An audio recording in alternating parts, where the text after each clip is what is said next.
1947 एक साल जिसने सरहदें खींची, रिश्ते तोड़े और हजारों घर उजाड़े। पर जो सबसे बड़ा नुकसान हुआ वो था पहचान का।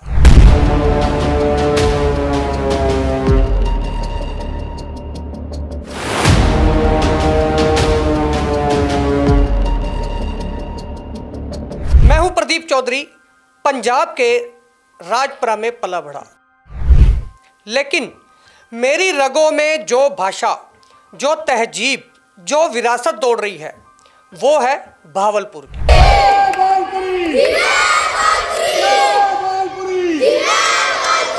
भावलपुर सिर्फ पाकिस्तान में नहीं है, वो हमारे दिल में है, हमारे बोलचाल में है और अब हमारे कदमों के रास्ते में भी है। 2024 की गर्मियों में मैंने और मेरे बड़े भाई संदीप चौधरी ने एक वादा निभाने का फैसला किया। हमें बुलावा आया धुले, महाराष्ट्र से। भावलपुर बिरादरी दिवस समारोह में भाग लेने का निमंत्रण। राजपुरा से दिल्ली और फिर इंदौर। पहली बार महसूस हुआ कि ये यात्रा सिर्फ बाहरी नहीं है, एक भीतरी यात्रा है, अपनी पहचान की ओर लौटने की। मेरा नाम काव्या उदय तनेजा है। आज मैं 13 अप्रैल भावलपुरी दिवस मनाने भी हूँ। शाम दा साइकिल रैली बाले दी निकली गई। अड वडे वास्ते बाइक रैली है। अड शाम दा शोभा यात्रा निकलने वाली है। होने बाद सब भंडारा खोसेन जय भावलपुरी, जीवे भावलपुरी। मैं और मेरे भाई दोनों राजपुरा से निकले एक मिशन पर। भावलपुर बिरादरी के कार्यक्रम में शामिल होना था धुले, महाराष्ट्र में। लेकिन यह सिर्फ एक कार्यक्रम नहीं था, यह अपने खून की पुकार थी। कभी किसी अजनबी शहर में ऐसा अपनापन मिला है आपको कि लगने लगे जैसे आप वहीं के हो? यह कहानी है एक सफर की, जो सिर्फ धुले जिले तक नहीं बल्कि दिलों के उस किनारे तक जाती है जहां प्यार, संस्कार और जड़ों से जुड़ा बसता है। हम भावलपुर बिरादरी से हैं, पर एक सच्चाई ये भी है कि हमें अपनी माँ बोली, अपनी भाषा भावलपुरी ठीक से बोलनी तक नहीं आती। तुआ किथन आयो? राजपुरा, पंजाब।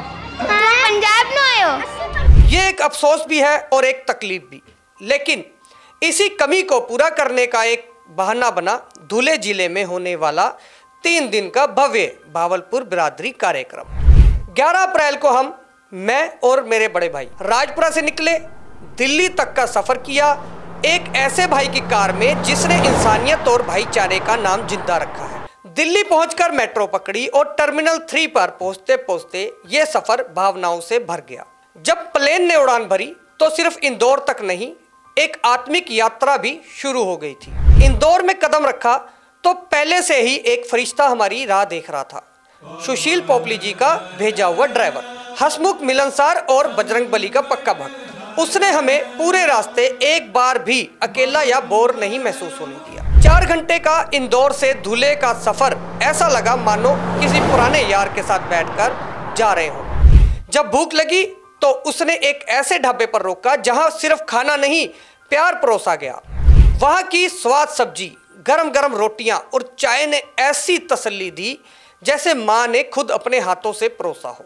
रात के लगभग 11 बजे का समय था जब हमारी यात्रा ने एक नया मोड़ लिया। महाराष्ट्र के धुले जिले में कदम रखते हुए हम महसूस कर रहे थे कि यह सिर्फ एक यात्रा नहीं बल्कि एक यादगार अनुभव था जिसे हम जिंदगी भर नहीं भूल सकते। यह पहुंचने से पहले हमारे मन में कई सवाल थे, लेकिन जैसे ही हम धुले पहुंचे हर सवाल का जवाब खुद ब खुद मिल गया। हमें पोपली जी ने अपने 5 स्टार होटल कृष्णाई में छोड़ा। होटल का माहौल बहुत ही शानदार था। होटल की सच्ची मेहमान नवाजी ने हमारी थकान को जैसे गायब ही कर दिया। वहां के कर्मचारियों ने हमारा जो गर्मजोशी से स्वागत किया वह किसी अपनों से कम नहीं था। पर थक बहुत चुके थे, इसलिए खाना खाया और चुप करके सो गए। अगले दिन से हमारी यात्रा का असल सफर शुरू हुआ।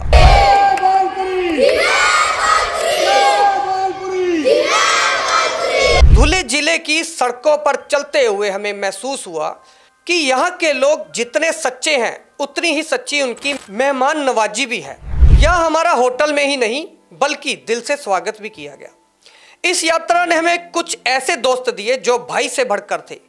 सुशील पोपली जी, हर्ष रेलन भाई, अश्विन रेलन भाई, अश्विन भाई के बेटे तन्नू भाई, डॉक्टर विलास रेलन जी, मनीष वधवा भाई, श्री मुकेश मेहता जी, पूज्य भावलपुर पंचायत धुलिया के उपाध्यक्ष श्री रवि भगत जी, उपाध्यक्ष श्री ललित आरूजा जी, सह सचिव श्री सुशील कालरा जी, श्री हरीश तनेजा और उदय तनेजा भाई जैसे लोग हमारे जीवन में विशेष स्थान बन गए। इन सबकी मेहमान नवाजी और प्यार ने हमें एक परिवार का एहसास दिलाया। जो प्यार और सत्कार हमें यहाँ मिला वह किसी भी साधारण यात्रा से बहुत ऊपर था। जब हम बच्चों, महिलाओं और बुजुर्गों से मिले तो उन्होंने हमें ऐसा सिखाया कि रिश्ते असल में होते क्या हैं। उनका हर एक शब्द, हर एक वर्ताव हमें अतिथि देवो भव का असली मतलब सिखा गया।